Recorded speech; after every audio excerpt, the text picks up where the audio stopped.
جئتنا هدايا صاحي كي تستريح وغص الدعاء الخفي الصريح.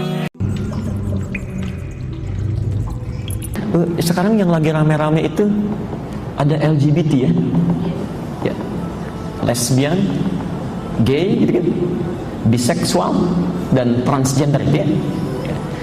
Saya agak kecewa itu, ada seorang pakar, Ryu Hasan, ya, orang Indonesia, ya, orang Indonesia yang memberikan satu pernyataan yang cukup mengagetkan, ya, bahwa penyakit LGBT itu bukan penyakit katanya. Itu sesuatu yang normal, ya. Jadi bawaan fitrah otaknya itu sudah begitu, ya. Bawaan fitrah otaknya sudah demikian, itu normal. Dalam ilmu psikologi katanya itu sesuatu yang sudah ditepis dan disepakati sebagai bagian yang bukan dari penyakit. Jadi bawaan normal, struktur otaknya beda, ya. Struktur otaknya lain, alhamdulillah. Itu masya Allah. Saya mohon maaf Bu ya, Pak. Justru ternyata teori Quran tadi yang kami sampaikan itu justru sudah dibuktikan oleh para peneliti jauh-jauh hari sebelum peristiwa ini terjadi. Yang LGBT yang marak di Indonesia ini, ya. Saya beri contoh begini.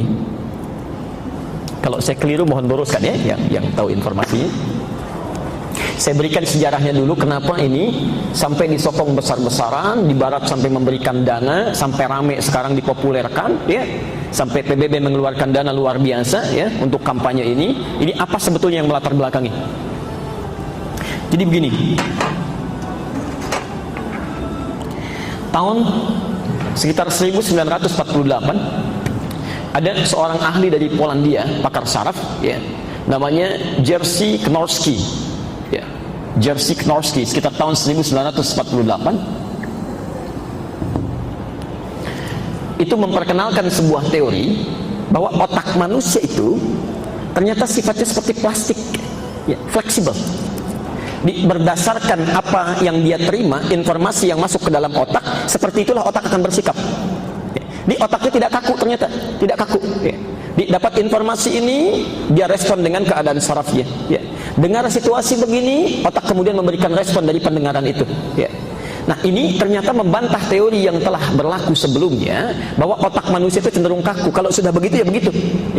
Ternyata kata Jerzy Knorski ini, ya, yang kemudian sebelumnya diinspirasi oleh William James, seorang pakar dari Amerika, ternyata betul struktur otak kita itu ketika dibawa dalam kehidupan, semakin banyak menerima informasi, saraf-saraf yang di otak itu akan menyesuaikan dengan informasi yang diterima.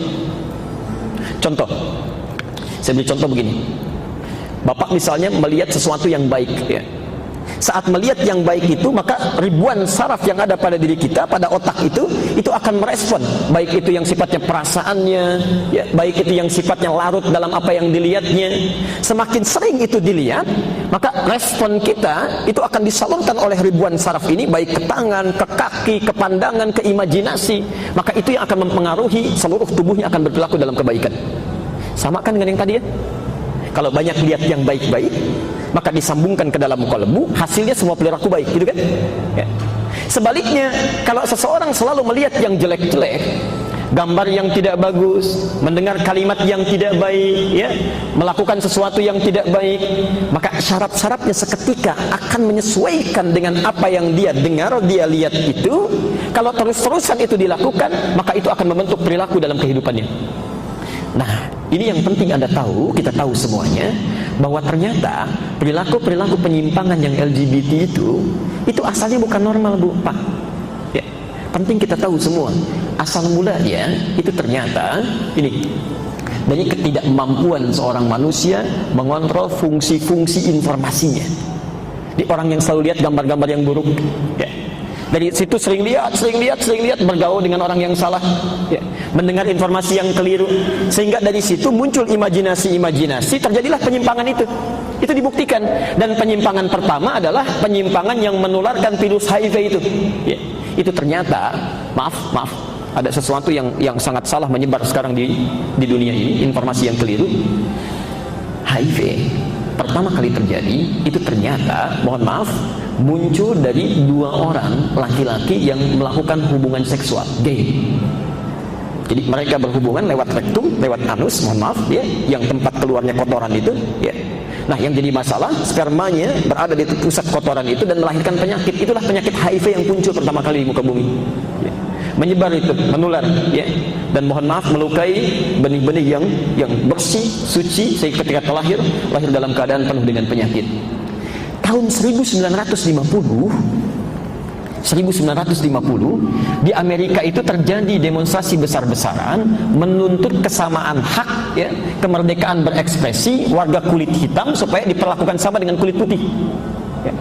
Saat sedang marak-maraknya ini, tekanan politik meningkat, ditunggangilah itu oleh orang-orang yang punya kelainan seksual, khususnya di tahun sekitar 1960-an sampai 1970. Karena tekanannya begitu kuat, begitu luar biasa, akhirnya dicarilah kemudian satu alasan yang bisa melegalkan bagaimana komunitas ini bisa diterima. Pada tahun 1973 itulah kemudian dikeluarkan sebuah pernyataan bahwa, mohon maaf, ini asal mulanya, gay, lesbi, transgender termasuk yang lainnya, itu ternyata mereka, maaf, yang tadi saya sampaikan, memiliki struktur otak yang berbeda, lahir dengan otak seperti ini, karena itu mesti diterima ya dari manusia yang normal sesuai dengan fitrahnya. Itu pertama kali munculnya dari situ. Ya. Dari situlah kemudian muncul komunitas, ya, disebarkan, minta untuk diterima dan sebagainya. Apa alasannya? Karena ternyata ketika mereka menetapkan itu, dilihat ada satu orang yang meninggal dunia dari kalangan gay, otaknya itu beda, Bu, dengan otak manusia normal. Kecil, ya, cenderung mengerucut. Kata orang-orang ini karena struktur otaknya beda, ya karena seperti itulah dia punya kelainan. Ya. Tapi ternyata ketika ditelusuri kembali, otak yang kecil itulah otak orang yang pertama kali melakukan penyimpangan sampai terkena virus HIV. Dari HIV ini yang menyerang struktur otaknya. Ya. Ini bukan karena terlahir otaknya kecil, bukan. Tapi karena kena virus, kena penyakit HIV tadi, ya, terserang otaknya menjadi mengerucut, jadi kecil. Ya, asalnya dari situ. Ini sekarang yang mau saya sampaikan, kampanye-kampanye yang mengatakan bahwa LGBT itu legal, tidak punya kelainan, ya, sesuatu yang normal, itu sesuatu yang sangat keliru fatal. Ya, suatu penyimpangan yang sangat luar biasa. Tapi kaitan dengan fokus bahasan kita, penyimpangan-penyimpangan itu muncul justru karena mereka dalam aktivitas kesehariannya mengundang penyakit dari pandangannya, ya, dari pendengarannya. Nah, kita 15 abad sebelum ini sudah diingatkan, kalau perilaku kita tidak ingin menyimpang, anak-anak ibu ingin sehat, cucu bapak ingin bagus, maka yang pertama kali dipastikan kata Al-Quran, satu, jaga pusat-pusat informasinya, mulai dari kepala. Ya. Qul lil mu'minina yaghuddu min absarihim, katakan bagi pria-pria yang beriman, tolong jaga pandangannya. Yang baik lihat, yang buruk jangan dilihat. Kebanyakan orang yang melihat adegan-adegan yang mesum, itu yang melahirkan kemudian tindakan-tindakan yang tidak diharapkan. Orang-orang yang seringkali nonton tayangan-tayangan yang buruk, gambar-gambar yang dilarang, ya, itu yang kemudian melahirkan perilaku-perilaku penyimpangan yang tidak diharapkan. Ya. Sampai sini.